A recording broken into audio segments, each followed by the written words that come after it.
Buongiorno amici, oggi voglio leggervi un racconto scritto da Hermann Hesse e ispirato a una leggenda della Germania. Il titolo di questo racconto è I tre tigli di Berlino.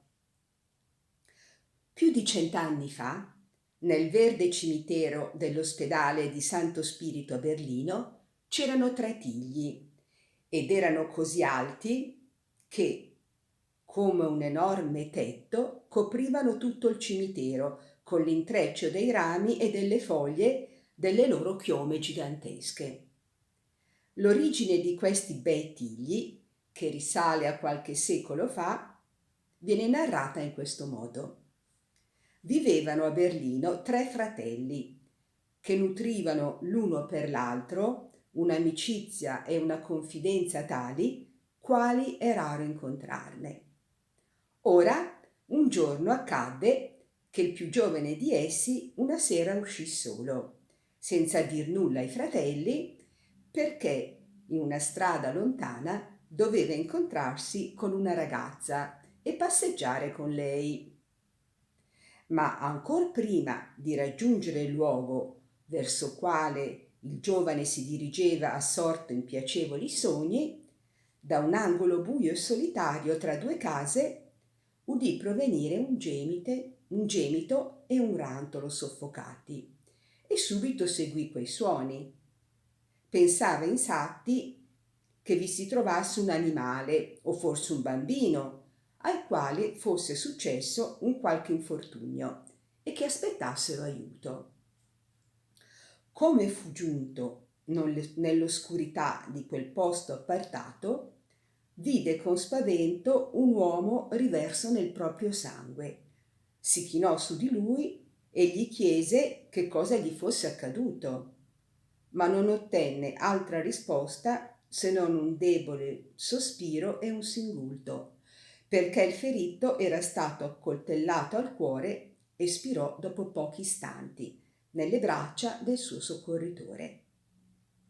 Il giovane non sapeva che fare e, poiché il ferito non dava alcun segno di vita, costernato e confuso, tornò a passi incerti sulla strada. Ma in quell'istante si imbatté in due soldati di ronda e, mentre ancora pensava se chieder loro aiuto oppure andarsene senza dir nulla, le guardie notarono il suo spavento, gli si avvicinarono, videro subito del sangue sulle sue scarpe e sulle maniche della veste e lo arrestarono con la forza, poco badando a ciò che quello cominciava a raccontare. Lì accanto trovarono il morto, che già stava diventando freddo, e senza indugio portarono il presunto assassino in prigione, dove fu posto in catene e strettamente sorvegliato. Il mattino seguente il giudice lo interrogò.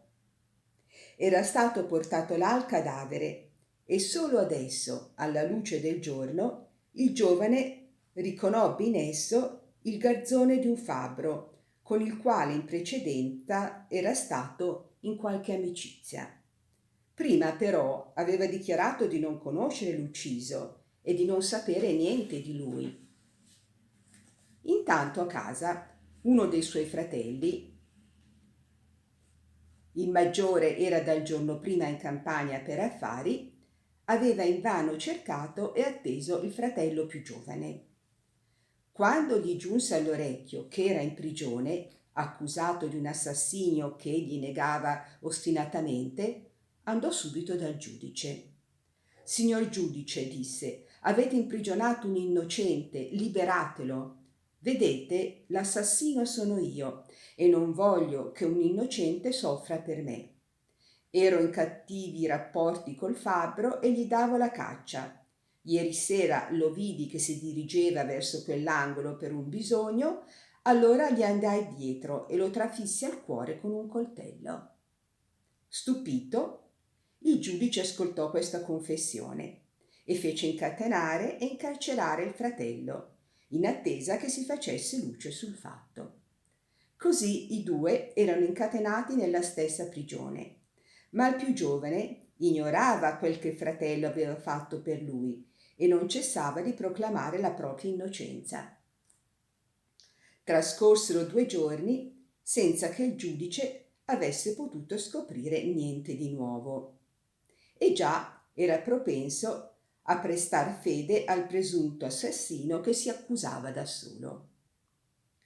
A quel punto il fratello maggiore tornò a Berlino dal suo viaggio d'affari. A casa non trovò nessuno e dai vicini seppe quel che era successo al fratello minore e come il secondo si fosse presentato al giudice per lui. Allora uscì, che era ancora notte, fece svegliare il giudice e si prostrò davanti a lui con le parole: «Nobile signor giudice, avete incatenato 2 innocenti che soffrono per causa mia. Il garzone del fabbro non l'ha ucciso né mio fratello minore né l'altro, sono io che ho commesso il delitto. Non posso sopportare oltre che in prigione al posto mio stiano altre persone che non hanno colpa alcuna. E vi prego, lasciatene andare e prendete me, che sono pronto a pagare il mio delitto con la vita». Ora il giudice era ancora più stupefatto e non sapeva che partito prendere, se non fare arrestare anche il terzo fratello. Ma la mattina presto il guardiano, tendendo attraverso la porta al fratello più giovane il suo pane di prigioniero, gli disse: «Adesso vorrei davvero sapere chi di voi è realmente il mostro». Per quanto il giovane lo pregasse e lo interrogasse, il guardiano non volle dirgli altro, ma dalle sue parole il fratello minore dedusse che i suoi fratelli erano venuti a sacrificare la propria vita per lui. Allora il fratello più giovane si fece ricevere dal giudice e gli disse che aveva mentito quando aveva dichiarato di essere innocente. Ora confessava di essere l'unico colpevole. Il giudice, non sapendo come agire, si recò dal principe per informarlo della strana vicenda. Il principe stette ad ascoltare con la più grande meraviglia e alla fine disse: «È un affare insolito e strano. In cuor mio credo che nessuno dei 3 abbia commesso il delitto, neppure il più giovane che le vostre guardie hanno arrestato, e che sia tutto vero quello che lui diceva all'inizio. Ma poiché si tratta di un delitto contro la vita, non posso lasciare senz'altro libero il sospettato. Pertanto invocherò Dio stesso a giudice di questi 3 leali fratelli, sottoponendoli al suo giudizio». E così fu fatto. Si era in primavera e in un giorno chiaro e caldo i 3 fratelli furono condotti in un luogo verdeggiante e a ciascuno fu dato da piantare un giovane e robusto tiglio. Ma non dovevano interrare i tigli dalla parte della radice, bensì da quella delle giovani chiome verdi, sicché le radici fossero rivolte al cielo e a chi l'albero fosse morto o si fosse seccato per primo, quello doveva essere considerato il colpevole e giustiziato. Così fecero i fratelli e ciascuno piantò con cura il suo alberello con i rami nella terra. Ma passò poco tempo e gli alberi cominciarono tutti e 3 a germogliare e a mettere nuove foglie, a segno che tutti e 3 i fratelli erano innocenti.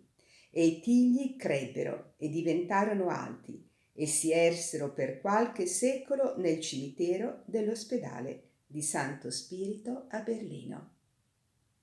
Ecco, spero che questa storia vi sia piaciuta. È una storia d'amore, l'amore di 3 fratelli che si accusano a vicenda per evitare la prigione, l'arresto la morte agli altri fratelli. Bene, vi saluto, vi auguro una buona giornata e ci rivediamo presto. Un abbraccio a tutti. Buona giornata.